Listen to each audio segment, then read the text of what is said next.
Bianca Devins era uma celebridade emergente do Instagram com um número considerável de seguidores. Ela fez muitos amigos e fãs nas redes sociais, mas um amigo em particular parecia estar muito mais interessado em Bianca do que qualquer um percebeu. Enquanto Bianca e seu novo amigo aparentemente se importavam um com o outro e faziam tudo juntos, logo descobririam que ele tinha um motivo oculto, um que os detetives nunca previram, e um que custaria a vida de Bianca e levaria a uma cena de crime seriamente distorcida.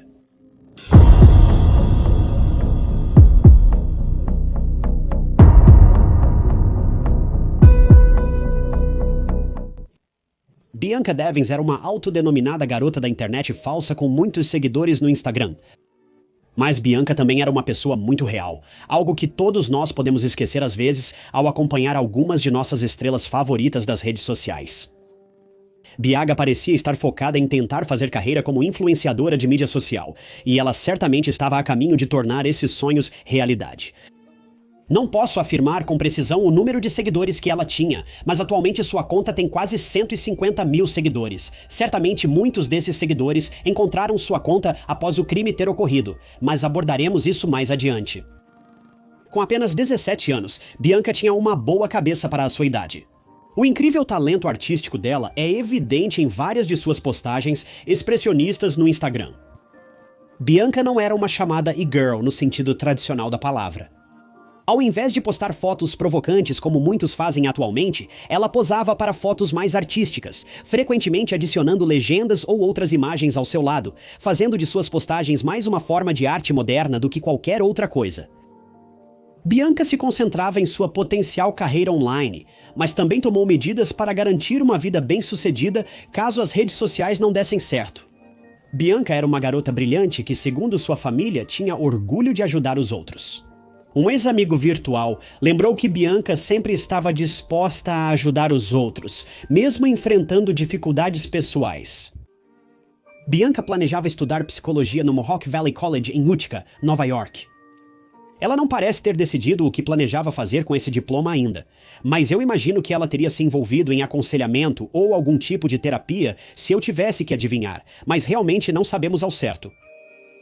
Embora Bianca se apresentasse online como uma garota poderosa e determinada, ela tinha algumas lutas bastante sérias com as quais tinha que lidar diariamente por vários anos.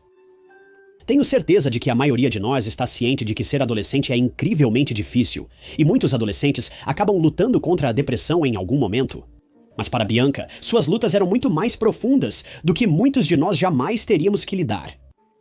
Segundo a família, Bianca enfrentava graves crises de depressão havia muitos anos, desde sua adolescência. Além disso, ela enfrentou uma ansiedade debilitante e foi diagnosticada com transtorno de personalidade limítrofe.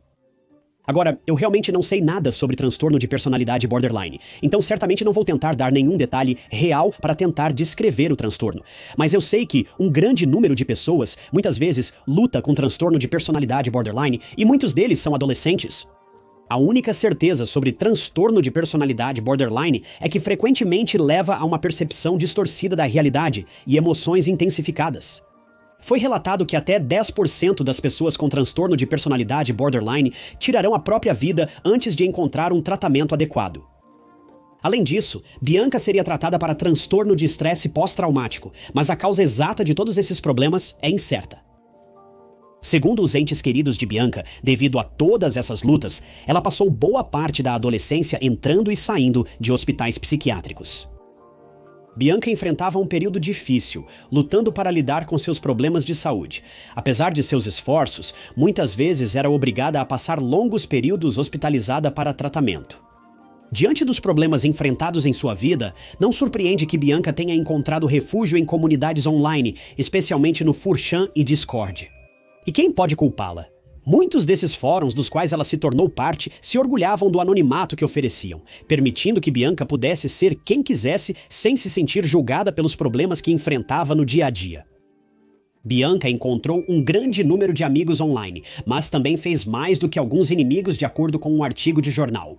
Enquanto Bianca adorava se esconder na internet, ela se encontrava sendo assediada por homens pervertidos em várias ocasiões, e esses homens fariam de tudo para atrair Bianca e fazer bem, o que quer que eles quisessem que ela fizesse.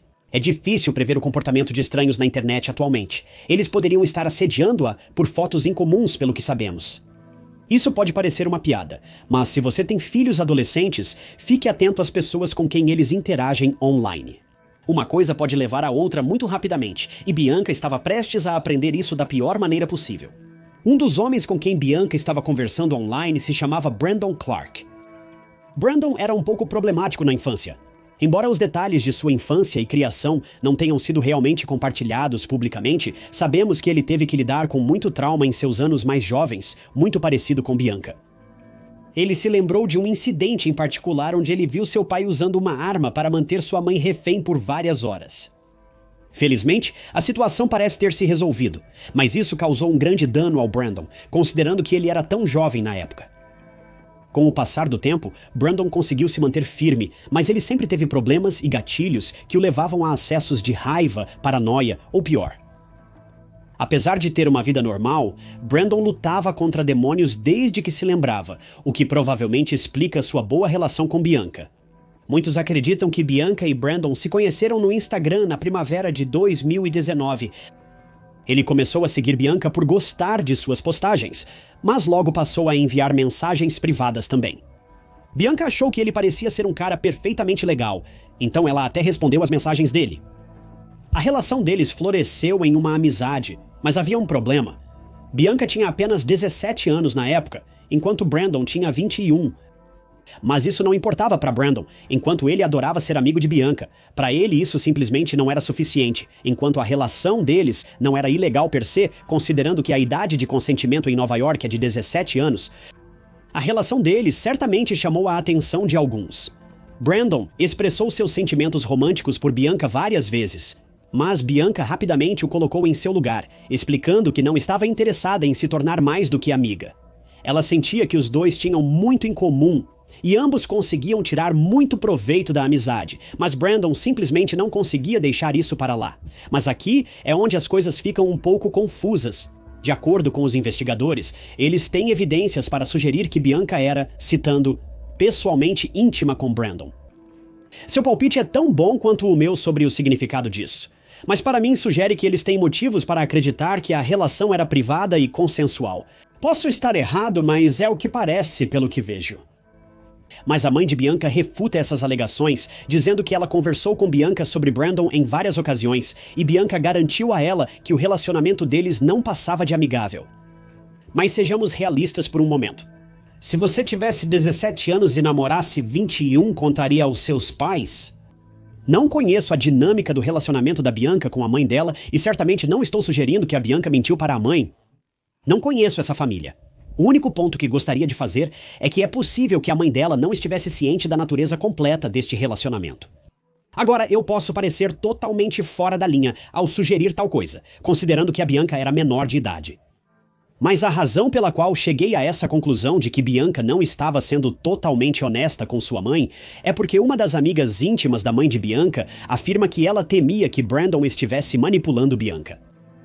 A amiga afirma que Brandon drogava Bianca e a coagia a fazer sexo.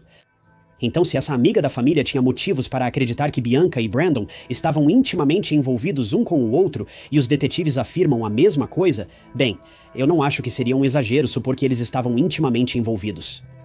Entretanto, devemos tratar essa ideia apenas como um boato, pois não há comprovação. O ponto crucial é que, independentemente dos detalhes do relacionamento de Bianca com Brandon, uma coisa é certa. Ela não estava interessada nele quando se tratava de um relacionamento sério ou de longo prazo. Apesar de talvez terem sido mais que amigos, ela não pretendia ir além disso. Mas Brandon era um homem muito ciumento, e Bianca era uma jovem que chamava bastante atenção. E, infelizmente, isso levaria a uma ruptura dramática em seu relacionamento e uma da qual Bianca não se recuperaria.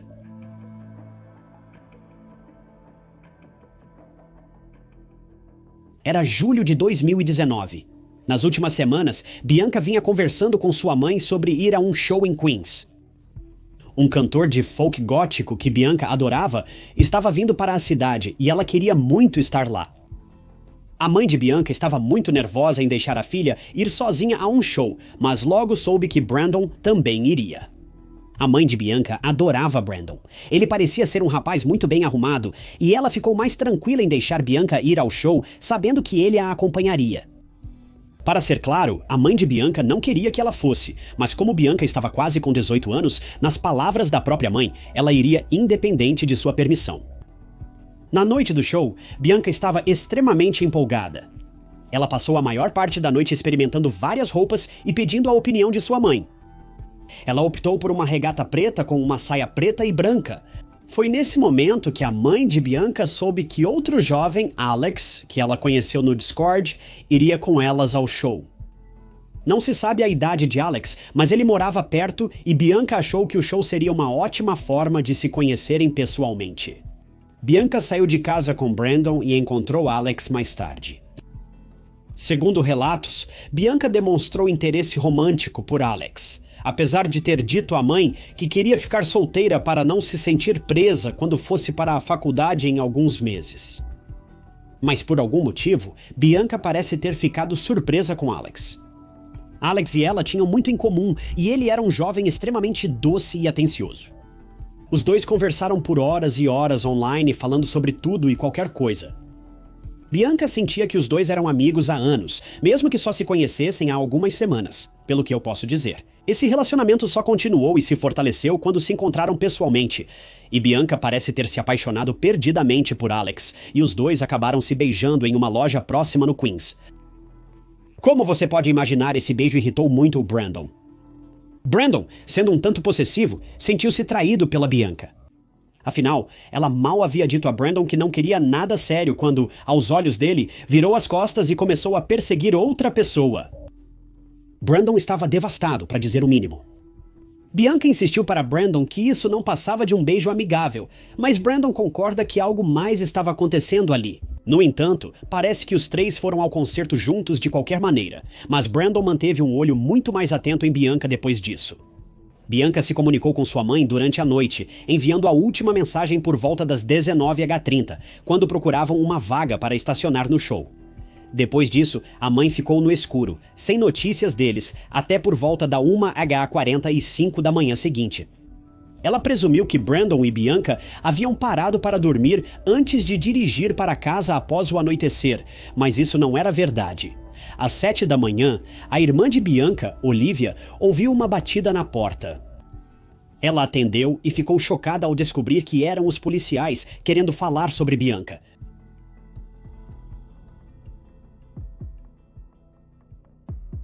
Os promotores foram à casa de Bianca, mas não porque ela estava em problemas ou tinha sido presa.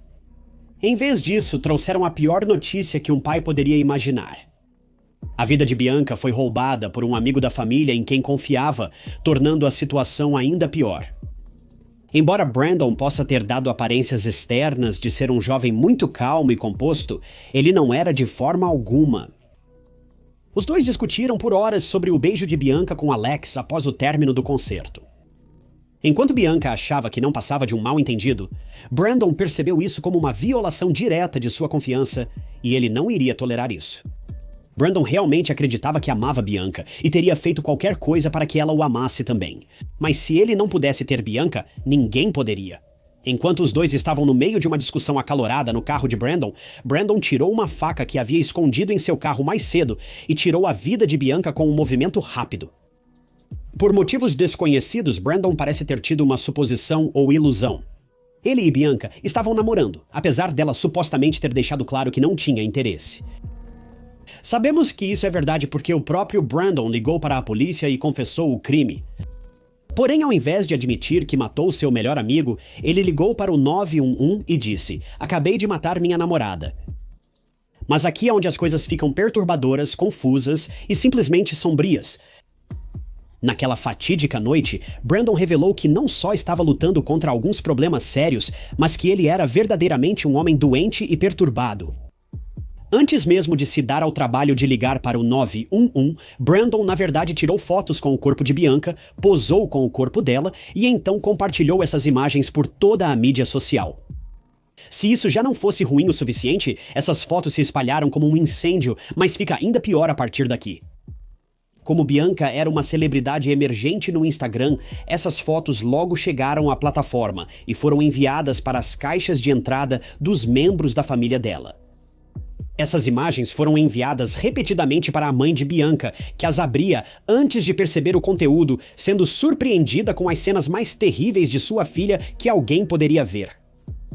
As imagens foram acompanhadas de declarações falsas e cruéis, com alguns usuários alegando que Bianca mereceu o ocorrido e até afirmando que ela se relacionava com várias pessoas, o que é uma mentira descarada. Após uma investigação mais detalhada, os detetives descobriram que Brandon havia postado as imagens primeiramente em um dos servidores do Discord que Bianca frequentava regularmente. Ele postou a imagem com um comentário cheio de palavrões, afirmando que os fãs de Bianca precisariam encontrar outra pessoa para seguir agora que ela havia sido tratada. Os detetives até sugeriram que Brandon filmou a si mesmo cometendo o crime, e há rumores de que este vídeo também está circulando na internet, mas para dizer a verdade, essa não é uma alegação que estou disposto a investigar, porque alguns vídeos são melhores quando não vistos. Se você está curioso sobre a validade dessas afirmações, faça a investigação por conta própria. Quando a polícia chegou ao local do crime após a ligação e confissão de Brandon, ele apontou a arma para si mesmo e tentou tirar a própria vida, mas os primeiros socorristas conseguiram mantê-lo vivo para ser julgado. No final, Brandon se recuperou completamente.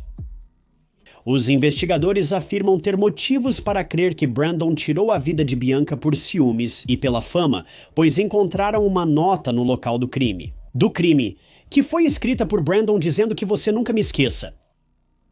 Pior ainda, o crime pode ter sido premeditado e o beijo pode não ter sido realmente o que provocou Brandon. Ele pode ter planejado cometer o crime desde o início. A polícia afirma que tem mais do que provas suficientes para sugerir que Brandon vinha planejando o crime há algum tempo. A arma que Brandon usou no crime havia sido escondida previamente em seu carro, com antecedência, presumivelmente muito antes do beijo de Bianca com Alex. Brandon também passou vários dias pesquisando informações sobre a localização da artéria carótida online, bem como incapacitar alguém. De todas as formas, parece que Brandon tinha toda a intenção de tirar a vida de Bianca por semanas antecipadamente, mas no final, ele foi apenas condenado à prisão por homicídio de segundo grau, presumivelmente devido à falta de evidências irrefutáveis. Mas felizmente Brandon foi condenado à prisão perpétua, com a possibilidade de liberdade condicional após 25 anos. Mas sejamos honestos, todos sabemos que este homem nunca mais verá a luz do dia. Após o crime, as fotos da cena do crime de Bianca estavam aparecendo por toda a internet. Sua família foi obrigada a conviver não só com a perda trágica de seu ente querido, mas também com imagens perturbadoras dele nas redes sociais. Um amigo de Bianca lembrou que alguém havia encaminhado a foto para ela. O amigo marcou a foto e a denunciou ao Instagram para que pudesse ser removida. Mas veja só, ela recebeu uma mensagem de volta do Instagram na manhã seguinte, dizendo que a imagem não violava seus termos de serviço e, portanto, não seria retirada. Isso ocorreu em múltiplas ocasiões. Familiares de Bianca afirmaram que continuaram recebendo essas imagens por mais de 2 anos após sua morte. Com a família de Bianca incapaz de abafar as fotos perturbadoras, os fãs tiveram uma ideia diferente. Os seguidores de Bianca compartilharam fotos de nuvens rosas em sua homenagem. A ideia parece ter sido abafar as imagens da cena do crime de Bianca com nuvens rosas pacíficas, e isso funcionou em parte. Para a família de Bianca, no entanto, o dano já havia sido feito. A mãe de Bianca diz que não sente que pode fechar os olhos sem ver as terríveis e repugnantes imagens finais de sua filha. Pior, ela descobriu que o escritório do promotor de Oneida também vazou imagens e vídeos privados de Bianca para a imprensa. Agora esses vídeos também estão circulando na internet. Supostamente, essas imagens vieram do telefone privado de Bianca, e quando investigadores vasculharam o aparelho durante a investigação, elas foram carregadas em um banco de dados compartilhado por várias agências de direito, vazando posteriormente para o público. Sem entrar em muitos detalhes, tudo o que eu realmente posso dizer é que essas fotos e vídeos, bem, eles são perturbadores e altamente ilegais, já que Bianca era menor de idade. Isso deve te dizer tudo o que você precisa saber. A família de Bianca prestou queixa, mas até agora o caso não foi resolvido. Essa história é simplesmente nojenta do começo ao fim. Desde os problemas de saúde mental de Bianca, as ações de seu amigo próximo, até o mau manejo de seu caso pelo escritório do promotor distrital, tudo sobre este caso é simplesmente trágico. A família de Bianca ainda estará lutando em casos judiciais por muitos anos, mas talvez, em algum nível, a prisão de Brandon possa trazer a eles algum tipo de paz, sabendo que o homem que arruinou suas vidas agora estará preso para sempre. No julgamento, Brandon mostrou sinais de remorso, mas a genuinidade desses sentimentos ainda está por ser vista. Só podemos esperar que Brandon nunca mais consiga viver livremente. Novamente.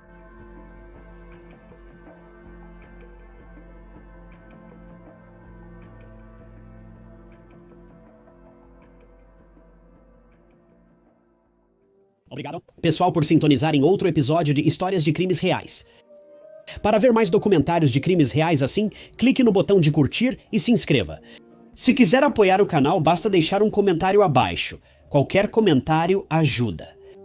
E isso ajuda o canal muito mais do que você pode imaginar. Para ajudar financeiramente, clique no botão azul de participar abaixo ou compre uma caneca de histórias de crimes reais em tyknots.com. Bem, sou o Tyknots e te vejo no próximo vídeo.